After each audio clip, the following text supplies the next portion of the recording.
नमस्कार, मैं छत्तीसगढ़ अखबार के YouTube चैनल इंडिया आजकल के स्टूडियो से सुनील कुमार। कुछ पीने के बारे में बात है आज, लेकिन मैं पीने का बढ़ावा देने के पक्ष में नहीं हूँ। पीना बंद होने से या कम होने से क्या फ़ायदा होता है उसकी बात करने के लिए आपके बीच में आज हूँ। भारत में कुछ ही राज्य ऐसे हैं जहां पर शराबबंदी है। एक उसमें गुजरात है, जहां परंपरागत रूप से कोई भी सरकार रहे वहां शराबबंदी रहती है। दूसरी तरफ बिहार, गुजरात जो है वो गांधी की जन्मभूमि थी और बिहार कर्मभूमि थी। गांधी की ज़िंदगी के कई बड़े आंदोलन, बहुत से बड़े काम बिहार से जुड़े हुए हैं। गांधी के इतिहास को देखेंगे तो बिहार का बार बार जिक्र होता है, लेकिन वहाँ कोई शराबबंदी ऐसी परंपरागत नहीं रही है। नीतीश कुमार मुख्यमंत्री थे, 2016 में उन्होंने बिहार में शराबबंदी लागू की। शराबबंदी से क्या फ़र्क पड़ता है, क्या फ़र्क नहीं पड़ता है, ये कुछ तो हमने देखा था देश में जब लॉकडाउन लगा हुआ था, जब कारोबार बंद था, जिनमें शराब भी बंद थी। उस वक्त छत्तीसगढ़ में हमने थोड़ा सा देखा हुआ था उसके असर को, और जगहों पे भी असर तो हुआ ही होगा। शराब तकरीबन सभी जगह बंद थी। छत्तीसगढ़ में तो फिर भी जो बड़े बड़े ताकतवर लोग थे वो अपनी होटलों से 2 नंबर की शराब धड़ल्ले से बेच रहे थे। बड़े ताकतवर लोग थे और धड़ल्ले से शराब बेच रहे थे। उसके वीडियो भी उस समय सामने आए थे, बहुत सारे, आपके पास भी पहुंचे होंगे। खैर, जहाँ कहीं जब कहीं शराबबंदी रहती है तो 2 नंबर का धंधा थोड़ा बहुत चलता है। मैं अभी बिहार को लेकर एक अंतर्राष्ट्रीय बहुत ही प्रतिष्ठित विज्ञान पत्रिका है लेंसेट की एक रिसर्च रिपोर्ट के हवाले से मैं ये बात कह रहा हूँ कि बिहार में शराबबंदी होने से शराब पीना बंद तो पूरा नहीं हो गया है, कम हुआ है। जो सर्वे हुआ है वहाँ पर कहीं ना कहीं से शराब दाएं बाएं से आ जाती है, पूरी तरह बंद नहीं होती, क्योंकि इंसान है सभी जगह। जो बॉर्डर के चेक पोस्ट पे सरकारी कर्मचारी बैठे हैं वो भी इंसान हैं, उनका भी पापी पेट है, उनके भी बाल बच्चे हैं, उनकी भी ज़रूरतें हैं, जायज़ और नाजायज़ भी हैं। जायज़ तो सरकारी तनख्वाह से पूरी हो जाती है, नाजायज़ ज़रूरतों के लिए लोगों को गैरकानूनी काम करना पड़ता है, और शराब से जुड़े हुए सरकारी अमले को महारत हासिल रहती है इसमें। तो बॉर्डर पर पुलिस, एक्साइज का महकमा, इनकी मेहरबानी से बिहार चूँकि चारों तरफ से जुड़ा हुआ है प्रदेशों से, कोई समंदर नहीं है, तो चारों तरफ से प्रदेशों से जुड़ा हुआ है, नेपाल से जुड़ा हुआ है, चारों तरफ से दारू आती होगी वहाँ थोड़ी बहुत, तो पीना कम हुआ है। जिस बात पे मैं आना चाहता हूँ वो ये है कि उसमें पारिवारिक हिंसा की घटनाएं कम हुई हैं। पहली बात, यौन हिंसा की, बलात्कार वगैरह यौन हिंसा की घटनाएं कम हुई हैं। आंकड़े हैं उसके, लेकिन मैं आंकड़ों में आपको उलझाना नहीं चाहता हूँ ज़्यादा। मैं मुद्दे की बात पर आना चाहता हूँ। शराबबंदी होने से लोगों का शराब पीना खासा कम हो गया है, बिहार में खासा कम हो गया है। मैं छत्तीसगढ़ में देखता हूँ, ऑफिस से घर जाता हूँ तो रास्ते में जो शराब की दुकान है, और इस सड़क के ऊपर देसी शराब की दुकान नहीं दिखती, विदेशी शराब की दुकान दिखती है।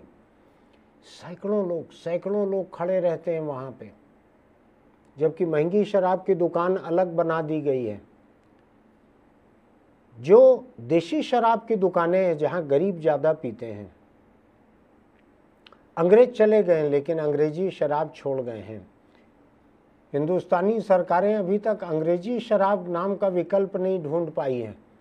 सड़कों के नाम बदल गए हैं, शहरों के नाम बदल गए, इमारतों के नाम बदल गए, शायद नदी तालाब के नाम भी बदल गए, बगीचों के नाम बदल गए, सबके नाम बदल गए हैं। शराब का नाम नहीं बदल पाई है हिंदुस्तान की सरकारें अभी तक, कितनी भी राष्ट्रवादी सरकार हो। अंग्रेजी शराब ही कहते हैं उसको। शायद इसलिए कहते हैं कि पीने वाले को एक अहंकार का एहसास हो कि मैं अंग्रेज बन गया हूँ थोड़ी देर के लिए। कुछ लोग लतीफ़े में कहते भी हैं कि शराब जो है वो लोगों को सबसे ज़्यादा रफ्तार से अंग्रेजी सिखाती है। जितने कोचिंग सेंटर वगैरह रहते हैं अंग्रेजी स्पोकन इंग्लिश सिखाने वाले, वो भी इस रफ्तार से नहीं सिखा पाते। लोग ये भी कहते हैं कि 2-3 पैक के बाद अगर लोग पूरी अंग्रेजी न बोलने लगें तो मान लीजिए कि दारू में पानी मिला हुआ है, मिलावटी शराब है। पता नहीं ऐसा है कि नहीं। मैं 2-3 पैक पीने वाले लोगों के साथ बैठा भी बहुत कम हूँ। शायद ऐसे भी लोग थे कि जो बिना पिए भी थोड़ी बहुत अंग्रेजी बोल लेते थे, टूटी फूटी मेरे जैसी। लेकिन अंग्रेजी शराब की बात से मुझको याद आया कि देश में अंग्रेज़ों के छोड़े हुए नाम पे शराब बेचना अभी तक सरकारों को सुहा रहा है। अभी तक नाम बदले नहीं गए हैं। जो देशी शराब है उसको घटिया माना जाता है, उसको पीने वाले लोगों को भी लोग हिकारत की नज़र से देखते हैं। मैं अपने शहर में देखता हूँ जहाँ देशी शराब दुकान रहती है उसके सामने तो गरीबों की अपार भीड़ रहती है। कोई बोर्ड की ज़रूरत नहीं रहती, आप निकल जाइए, आपको भीड़ देख के पता लग जाएगा कि ये देशी शराब दुकान है। दोपहर के बाद से जो भीड़ चालू होती है शाम तक, सबसे बड़ी भीड़ वाली जगह देशी शराब दुकान रहती है। और जो लोग वहाँ से निकलते हैं, आप देख के समझ सकते हैं कि घर जाके घरवाली के साथ कैसा बर्ताव करेंगे। ये इतनी घरेलू हिंसा हो रही है छत्तीसगढ़ जैसे प्रदेश में, जो मैं देखता हूँ। मैं इसको केवल नमूने की तरह सामने रख रहा हूँ, पूरे देश में होती होगी। इतनी घरेलू हिंसा हो रही है, बाप अपने बच्चों को काट डाल रहे हैं, माँ बाप को मार डाल रहे हैं, बीवी को तो रोज ही पीटते ही हैं।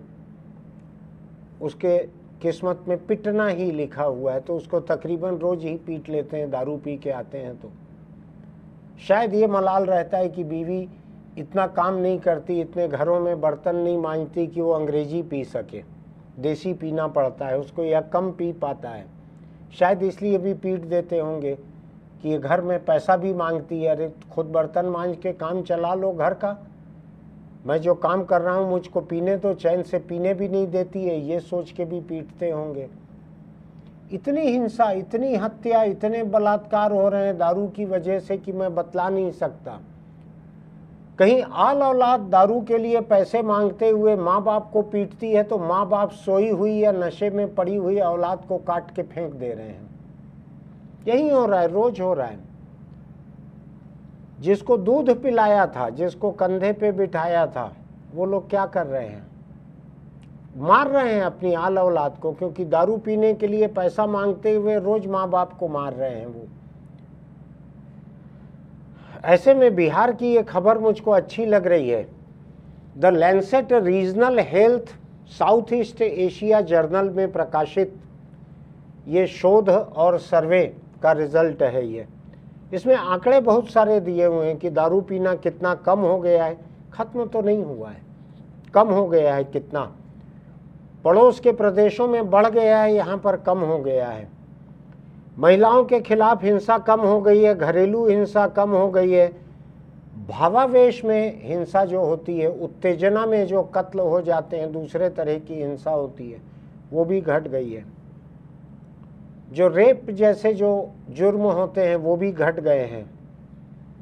ये आंकड़े आपको कितना प्रभावित करेंगे नहीं करेंगे मुझको नहीं मालूम, लेकिन कुल जमा। और एक दूसरी चीज मैं बतलाना चाहता हूं,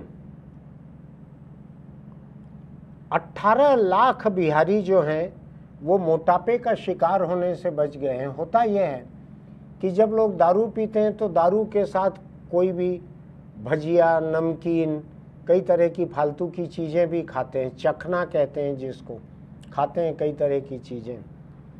लापरवाही से बाहर कुछ खाना भी खा लेते होंगे जो घरेलू खाने के मुकाबले कम अच्छा रहता है। तो ऐसे 18 लाख पुरुष जो हैं मोटापे का शिकार होने से बच गए हैं। ये लैंसेट का सर्वे है, इसलिए मैं इसको चुनौती नहीं देता हूँ। भरोसेमंद और प्रतिष्ठित पत्रिका है ये।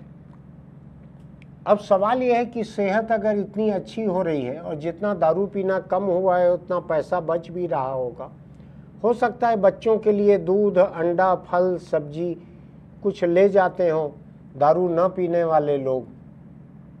आपको ध्यान है छत्तीसगढ़ में 5.5 बरस पहले जब भूपेश बघेल की कांग्रेस पार्टी ने चुनावी घोषणा पत्र जारी किया था विधानसभा चुनाव में, तो उसकी एक सबसे आकर्षक घोषणा मुझको ये लगी थी कि पूर्ण शराबबंदी की जाएगी छत्तीसगढ़ में।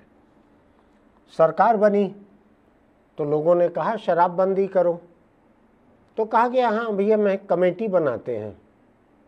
उस कमेटी में रखा गया था मुखिया उस समय के विधायक, प्रदेश के एक सबसे वरिष्ठ कांग्रेस विधायक सत्यनारायण शर्मा को, जो कि अविभाजित मध्य प्रदेश के समय आबकारी मंत्री रह चुके थे।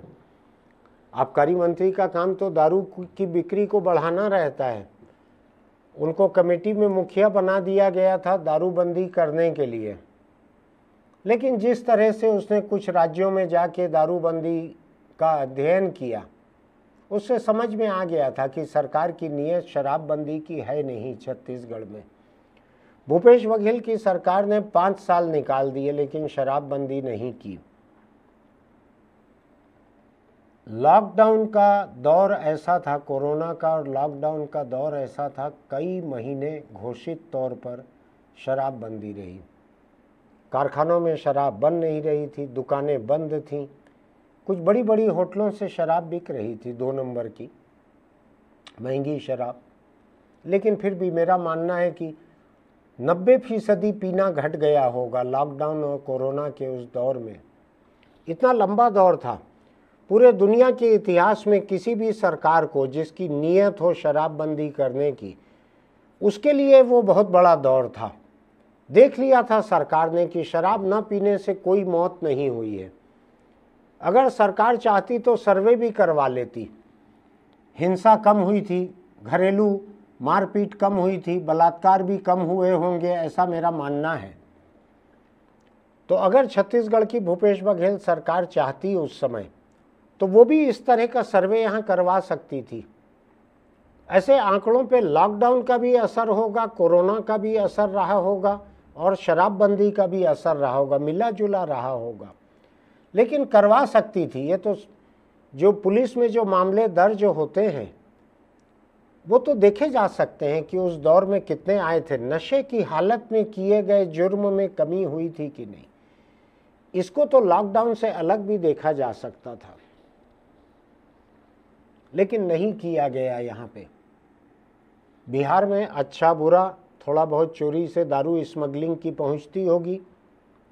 नीतीश कुमार के आलोचक कह सकते हैं कि बिहार में जहाँ चाहे वहाँ दारू उपलब्ध है, लेकिन मेरा ऐसा मानना है कि जहाँ सरकारी तौर पर, कानूनी तौर पर शराबबंदी है, वहाँ पर अगर काले बाज़ार में 2 नंबर की तस्करी वाली शराब अगर मिलती भी है, महंगी मिलती है, कम मिलती है, लोग कम पीते हैं। यहाँ जैसा नहीं, यहाँ तो सार्वजनिक समारोह किस्म से दारू की दुकान पे भीड़ लगती है। और अब तो छत्तीसगढ़ की सरकार ने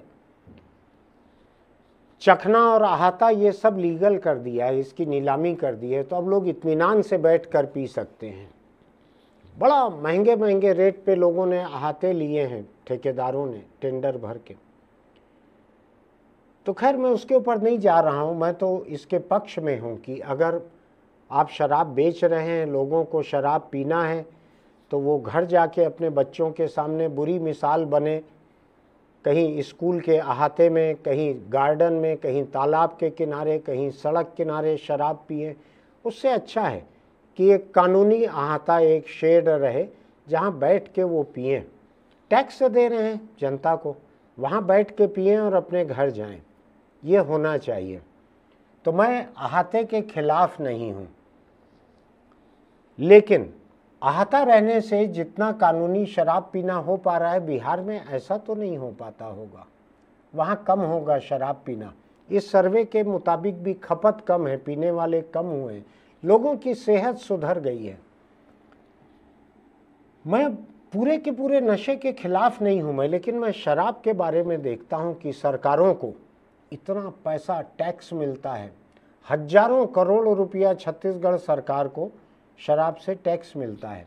और पिछली भूपेश बघेल सरकार के खिलाफ ईडी जो केस चला रही है कोर्ट में, उसके हिसाब से टैक्स चोरी वाली शराब बनवाकर सत्ता से जुड़े हुए लोगों ने सरकारी दुकानों से ही बिकवा दी थी, हजारों करोड़ की। ये हुआ था छत्तीसगढ़ में, ऐसा ईडी का कहना है, मेरा नहीं कहना है।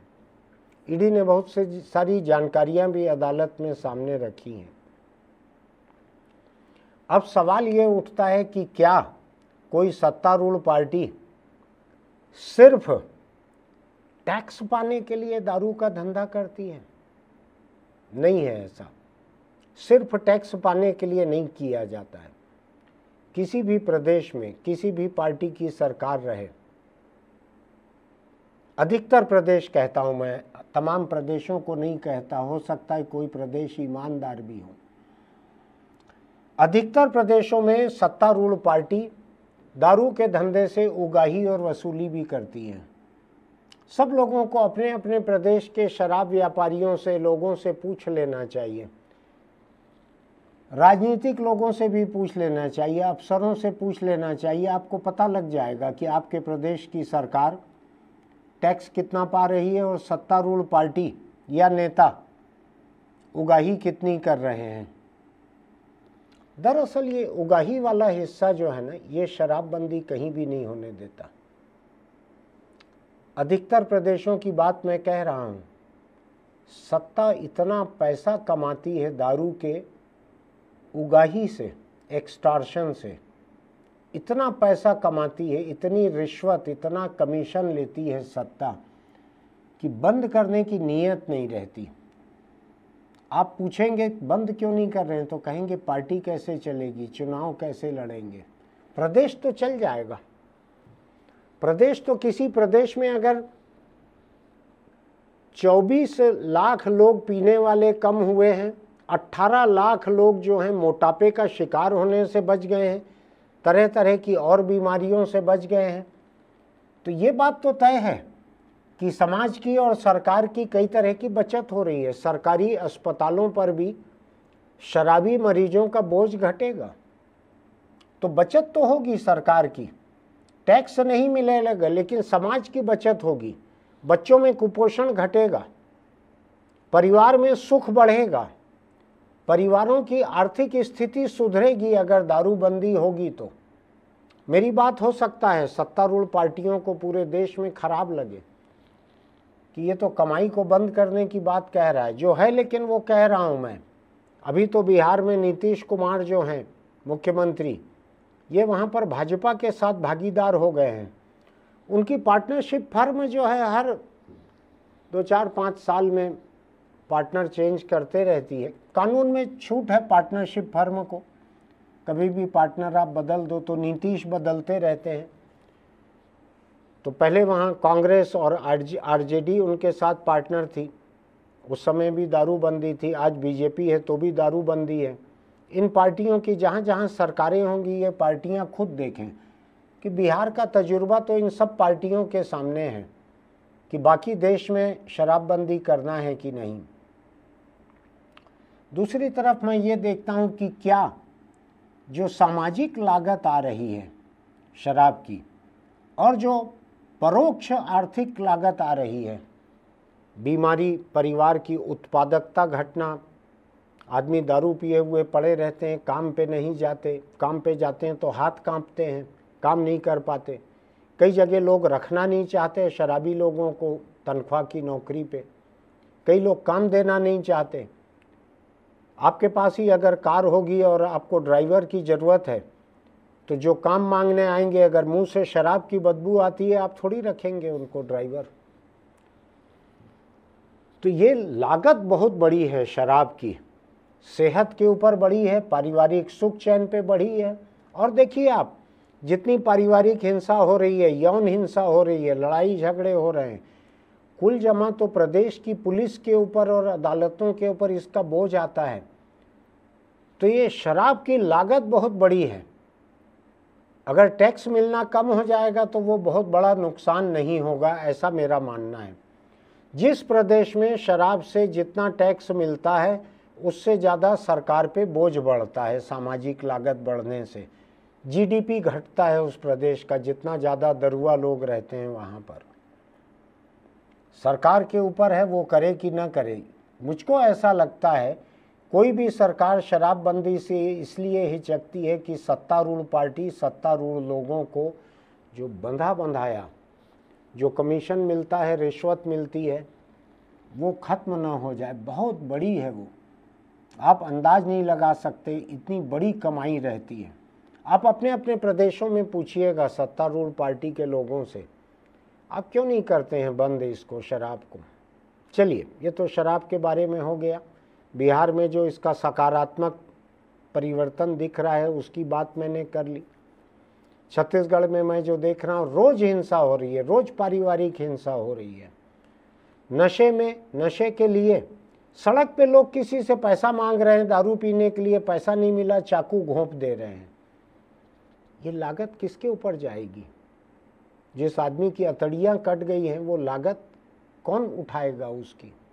ऐसे बहुत सारे जुर्म हो रहे हैं चारों तरफ, बहुत सारे तो पुलिस तक पहुंचते नहीं हैं। मोहल्ले के दुकानदार को चाकू दिखा के पैसा ले लेते हैं, अब वो अपनी दुकान चलाए कि थाने में जाके बैठे रहे दिन भर।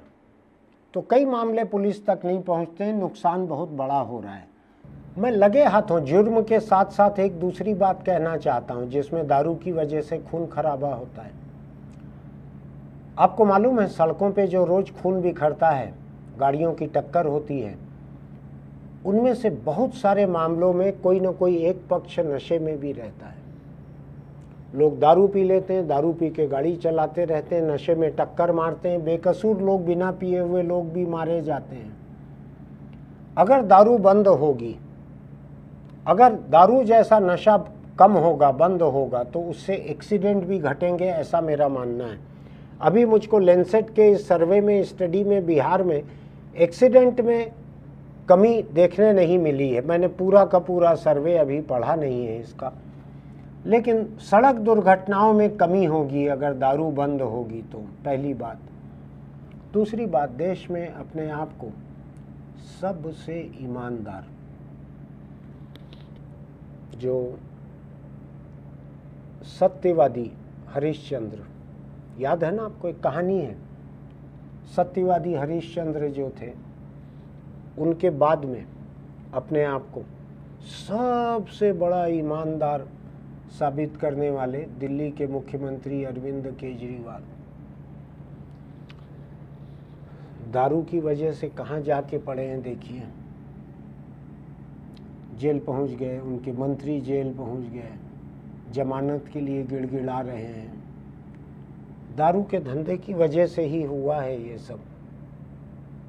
आपको मालूम है कि नहीं, केजरीवाल की सरकार जहाँ जहाँ पे है, पंजाब में, दिल्ली में, गांधी की फ़ोटो हटा दी है केजरीवाल ने, पता है कि नहीं? दीवारों से, सरकारी दफ्तरों की दीवारों पर गांधी की तस्वीरें नहीं हैं, अंबेडकर की तस्वीरें हैं, भगत सिंह की तस्वीर है, गांधी की तस्वीर हटा दी है। मेरा ऐसा मानना है कि केजरीवाल अपने आप को हरिश्चंद्र के बाद का सबसे बड़ा ईमानदार मानते हैं। हरिश्चंद्र की फ़ोटो दीवारों पे है नहीं सरकारी दफ्तरों में, तो उसमें केजरीवाल को हीन भावना नहीं होती है। लेकिन गांधी की फ़ोटो एक चुनौती की तरह रहती है, और आपने देखा होगा मुख्यमंत्रियों के पीछे गांधी की फ़ोटो लगी रहती है। तो केजरीवाल की जितनी फ़ोटो आएगी पीछे गांधी दिखते रहेंगे। वो अपने आप को देश का सबसे ईमानदार मुख्यमंत्री साबित नहीं कर पाएंगे, इसलिए उन्होंने हटा दी फ़ोटो वहाँ से। अब अंबेडकर का कोई ऐसा इतिहास नहीं रहा कि सरकार चलाने में उन्होंने कोई दारू के धंधे में कुछ किया, तो वो सुरक्षित है। भगत सिंह भी सुरक्षित है, वो तो फांसी चढ़ गए थे। इन लोगों से केजरीवाल की ईमानदार छवि को कोई चुनौती नहीं मिल रही है। तो दारू का धंधा भी करना है, दिल्ली में नीति भी बनानी है, पैसा लिया है कि नहीं पता नहीं, ईडी साबित करेगी कोर्ट में। लेकिन गांधी की फ़ोटो केजरीवाल ने हटा दी है दीवारों से। एक तो गांधी शराब के भी खिलाफ थे, इसलिए भी हटाई होगी। दूसरा, गांधी की छवि जो है देश के एक सबसे ईमानदार व्यक्ति की छवि थी, वो भी केजरीवाल को खटकता होगा। इधर 350 करोड़ का मामला है शायद दारू का, इसलिए भी हटा दी होगी तस्वीर। दारू बुरी चीज़ रहती है। देश का हरिश्चंद्र के बाद का सबसे ईमानदार नेता जेल में पड़ा हुआ है, अभी 2 तारीख तक छूट है, 2 तारीख या 3 तारीख को फिर जेल जाना है। बुरी चीज़ है दारू, छोड़ देना चाहिए। अब मैं चलते चलते आखिरी में एक दूसरी बात पे आता हूँ। हर दिन छत्तीसगढ़ के तकरीबन हर ज़िले में गांजा पकड़ा रहा है, कहीं कम कहीं ज़्यादा। दूसरे तरह के नशे की गोलियां पकड़ा रही हैं, इंजेक्शन पकड़ा रहे हैं, कफ सिरप की बोतलें पकड़ा रही हैं। राजधानी रायपुर के जो एसएसपी हैं, senior superintendent of police Santosh Singh, ये जहां रहते हैं, जिस ज़िले में रहते हैं, काम अच्छा होगा, ये आज तक ज़िलों के एसपी ही रहते आए हैं और कहीं इनकी पोस्टिंग नहीं हुई है। हर ज़िले में ये नशे के खिलाफ एक मुहिम छेड़ते हैं, निजात नाम की। आपने भी सुना हो तो मदद कीजिए नशा खत्म करने के लिए, लेकिन ये भी सरकारी नशा खत्म नहीं कर सकते, वो तो सरकारी है। ये गांजे के खिलाफ, दूसरी गोलियों के खिलाफ, दूसरे तरह के नशे के खिलाफ अभियान चलाते हैं। उसकी जब्ती ज़्यादा होती है जहाँ ये एसपी रहते हैं वहाँ। मुझको लगता है सरकार को और समाज को, दोनों को मिल के ये सोचना चाहिए कि शराब का क्या कोई कानूनी विकल्प ऐसा हो सकता है जिसका नुकसान शराब से कम हो, जिसकी लागत शराब से कम हो, जिसके असर से हिंसा कम होती हो। क्या गांजा ऐसा हो सकता है? दुनिया के एक एक करके बहुत सारे विकसित देश हैं ऐसे, अमेरिका है, जर्मनी है और कई देश हैं यूरोप के, इन्होंने गांजे को कानूनी कर दिया है। गांजा पीना कानूनी हो गया है, एक सीमित मात्रा में गांजा जेब में लेके चलना कानूनी हो गया है।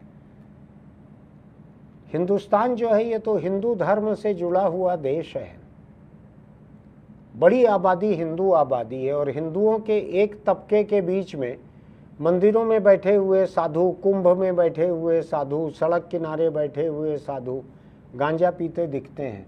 मैं किसी की धार्मिक भावना आहत करने के लिए नहीं कह रहा हूँ इस बात को, लेकिन मैं देखता हूँ कि गांजा पीते हैं लोग। ये राजिम में कुंभ होता है, उसमें आने वाले साधु गांजा पीते दिखते हैं। मैं अपने कॉलोनी के गार्डन में लड़कों को गांजा पीते देखता हूँ, पुलिस में शिकायत करता हूँ, बुलाता हूँ, पकड़ाता हूँ। क्या गांजा जो है शराब का एक अधिक सुरक्षित विकल्प हो सकता है, जिसका सेहत के ऊपर कम असर पड़े, जिसके कारण हिंसक कम हो लोग, जिसका नशा इतना बर्बाद ना करे और शायद जिसकी लागत भी कम होती हो? मुझको मालूम नहीं है कि एक व्यक्ति नशे के लिए कितना गांजा पीता है रोज, लेकिन आपने सुना है क्या कि सरकार के बड़े बड़े दफ्तरों में बैठे हुए कुछ बड़े बड़े अफसर गांजा पीते हैं? मैंने सुना है, और मैंने उस बारे में उनके दूसरे साथी अफसरों से पूछा है तो उनका मानना है कि यहाँ पीते हैं अफसर गांजा। कहाँ पीते हैं मैं नहीं कहना चाहता, पीते हैं गांजा। खैर, अफसर जो करें वो ज़रूरी नहीं है आदर्श हो। सरकार को इस बारे में डॉक्टरों से बात करनी चाहिए कि शराब के नशे के अलावा कौन सा ऐसा जायज़ नशा हो सकता है। गांजा मुझको लगता है, भांग एक है, गांजा है, भारत के परंपरागत नशे हैं ये अंग्रेजी शराब तो अंग्रेज लेके आए थे। यहाँ सोमरस के नाम से पहले से शराब बनती थी, पी जाती थी। कहते हैं कि देवी देवता वो लोग भी सोमरस का पान करते थे। मुझको नहीं मालूम करते थे कि नहीं, ऐसी चर्चा है कि सोमरस पहले से चले आ रहा है।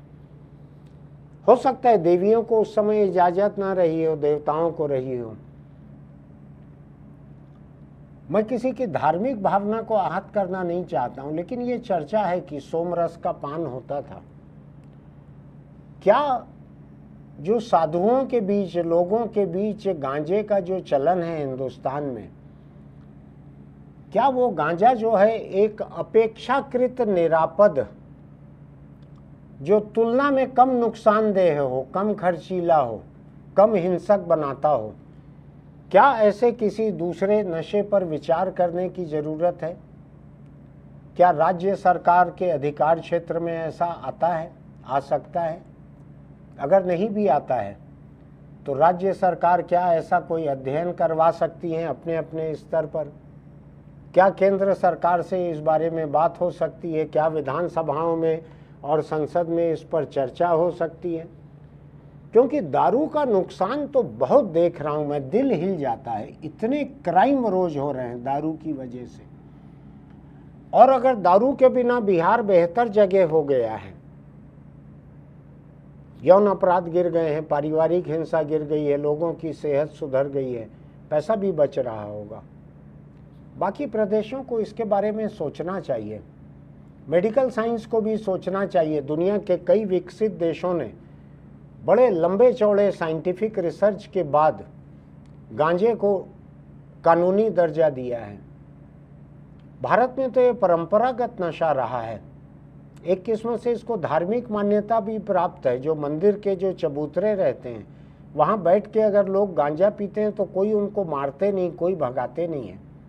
लोग मानते हैं कि ये सामाजिक मान्यता प्राप्त नशा है, ये कानूनी मान्यता प्राप्त नहीं है। तो मैं शराब का जो नुकसान बतला रहा हूँ, शराबबंदी का जो फायदा बता रहा हूँ, जो बिहार से निकल कर सामने आया है, क्या इसका एक कानूनी विकल्प बनाने की ज़रूरत है? चाहे बंद न भी करो आप, दारू भी बेच ले सरकार, गांजा भी बेच ले। आज आपको पता है कि नहीं पता है, भांग की दुकानें हैं, कानूनी दुकानें, सरकारी दुकानें हैं, भांग की तो हैं, गांजे की नहीं है। एक अध्ययन की ज़रूरत है, इसके अलग अलग नशे से क्या फ़र्क पड़ता है सेहत पर, जेब पर, परिवार पर, अपराधों पर। इसके अध्ययन की ज़रूरत है। कोई भी कर सकते हैं, कोई मेडिकल कॉलेज भी अध्ययन कर सकता है, कोई IIM जैसे संस्थान भी कर सकते हैं। नशे की लागत, सामाजिक लागत, आर्थिक लागत, टैक्स की वसूली, 2 नंबर के पैसे की कमीशन और रिश्वत की वसूली, सेहत पे फ़र्क, ऐसा मुझको लगता है कि एम्स और IIM ऐसी बड़ी संस्थाएं अगर मिल के ऐसा कोई रिसर्च करती हैं तो देश के सामने सोचने विचारने के लिए एक मुद्दा रहेगा कि क्या शराब का एक समानांतर विकल्प भी रखा जाए सामने। हो सकता है शराब बनाने वाली कंपनियों की जो तगड़ी लॉबी है बहुत मजबूत, वो कभी ऐसा न होने दे। कुछ लोगों का तो ये भी कहना है कि गांजा जितना पकड़ाता है, पुलिस जितना पकड़ती है, उसमें शराब बेचने वाले, शराब कंपनी वाले, शराब बेचने वाले, इनके हित जुड़े रहते हैं कि अगर लोग गांजे का नशा कर लेंगे तो शराब कम बिकेगी, शायद इसलिए भी गांजा ज़्यादा पकड़ाता है, ऐसा लोगों का कहना है, मुझको नहीं मालूम। मैं केवल यही कहता हूं कि आप सोशल मीडिया पे इस सवाल को उठाइए, क्या शराब का एक अधिक सुरक्षित बेहतर विकल्प हो सकता है? क्या लोगों को नशे के विकल्प उपलब्ध कराना चाहिए? हो सकता है कि गांजा पीने वाले जुर्म कम करते हैं, आर्थिक लागत कम आती है तो धीरे धीरे शराब घटे। सोच के देखिएगा, मैं खुद कोई नशा नहीं करता हूँ, लेकिन मैं नशे पे कानूनी बंदिश लागू करने के पहले मैं उसके विकल्प के बारे में जानना और सोचना चाहता हूँ। विकसित देशों ने अगर किया है, गांजे को कानूनी किया है, तो कोई ना कोई अध्ययन उनका होगा, वहाँ से शुरू कर सकते हैं। हिंदुस्तान के चिकित्सा संस्थान, मेडिकल कॉलेज, यहाँ के मैनेजमेंट इंस्टीट्यूट, वहाँ से शुरू कर सकते हैं, उन देशों से, वहाँ से मॉडल ला सकते हैं और लोगों के सामने, सरकार के सामने रख सकते हैं कि ये एक विकल्प है। आप भी सोच के देखिएगा, आप न पिए दारू, गांजा न पिए, आपके सेहत के लिए ज़्यादा अच्छा रहेगा। लेकिन चर्चा करना चाहिए क्योंकि समाज में लोग तो पीते हैं और छत्तीसगढ़ की आबादी मेरे ख्याल से हिंदुस्तान में सबसे अधिक दारू पीने वाले प्रदेशों में से है छत्तीसगढ़। ऐसा बीच बीच में आंकड़े आते हैं, देखिएगा पता लगाकर। फिलहाल अगर आपको मेरी ये बात अच्छी लगती है, आपको लगता है कि मैं कुछ सोचने का सामान छोड़कर जाता हूँ, तो हमारे इस YouTube चैनल इंडिया आजकल को सब्सक्राइब कीजिएगा, कोई फीस नहीं है। नोटिफिकेशन की बटन दबाइएगा, लाइक कीजिएगा, टिप्पणी लिखिएगा, अपने बालिग दोस्तों को इसको भेजिएगा। इसको बच्चे भी सुन सकते हैं, कोई इसमें कोई आपत्तिजनक बात नहीं है, लेकिन बड़े लोगों को तो भेजिएगा इसको, आप जो नशे को समझते हैं, उसके खतरों को समझते हैं। हो सकता है कि पारिवारिक हिंसा, यौन हिंसा घट जाए इससे, अगर कोई रास्ता निकले तो। आज की सलाह यही है कि अगर आप कोई नशा नहीं करते हैं तो बिल्कुल मत कीजिए। अपने बच्चों को विरासत में नशा मुक्त ज़िंदगी दे के जाइए। मकान दे के जाएंगे ना, अगर नशे की आदत उनको दे के जाएंगे साथ में, तो मकान कब बिक जाएगा आपको पता नहीं लगेगा। आप अगर नशा नहीं करेंगे तो आपके बच्चे भी नशा नहीं करेंगे, ऐसी संभावना बहुत बड़ी रहेगी।